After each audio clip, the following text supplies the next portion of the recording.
ಕರ್ನಾಟಕ ಸರ್ಕಾರದ ಸಚಿವರ ಮೇಲೆ ನಡೆದಿದೆ ಎನ್ನಲಾದ ಹನಿ ಟ್ರ್ಯಾಪ್ ಪ್ರಕರಣದ ಕುರಿತು ತನಿಖೆಗೆ ಆಗ್ರಹಿಸಿ ಸಲ್ಲಿಸಲಾಗಿದ್ದ ಸಾರ್ವಜನಿಕ ಹಿತಾಸಕ್ತಿ ಅರ್ಜಿಯನ್ನು ಸುಪ್ರೀಂ ಕೋರ್ಟ್ ಇಂದು ವಜಾಗೊಳಿಸಿದೆ.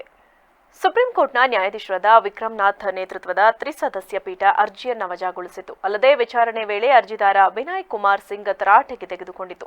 ನೀವು ಜಾರ್ಖಂಡ್ ಮೂಲದವರು, ಕರ್ನಾಟಕಕ್ಕೂ ನಿಮಗೂ ಏನು ಸಂಬಂಧ?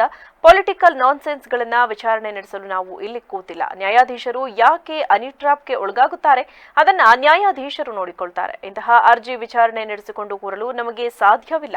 ಸುಪ್ರೀಂ ಕೋರ್ಟ್ಗೆ ಮಾಡಲು ಸಾಕಷ್ಟು ಕೆಲಸ ಇದೆ ಎಂದು ವಿನಯ್ ಕುಮಾರ್ನನ್ನ ತರಾಟೆಗೆ ತೆಗೆದುಕೊಂಡಿದೆ.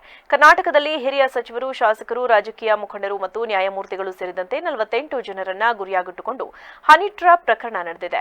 ಈ ಬಗ್ಗೆ ಸಚಿವರೇ ವಿಧಾನಸಭೆಯಲ್ಲಿ ಮಾಹಿತಿ ಹಂಚಿಕೊಂಡಿದ್ದಾರೆ. ಹೀಗಾಗಿ ಈ ಬಗ್ಗೆ ಸಿಬಿಐ ಅಥವಾ ಹೈಕೋರ್ಟ್ ನ್ಯಾಯಾಧೀಶರ ನೇತೃತ್ವದಲ್ಲಿ ಎಸ್ಐಟಿ ತನಿಖೆಗೆ ನಿರ್ದೇಶನ ನೀಡಬೇಕು ಎಂದು ಅರ್ಜಿದಾರರು ಸುಪ್ರೀಂಗೆ ಮನವಿ ಮಾಡಿದರು.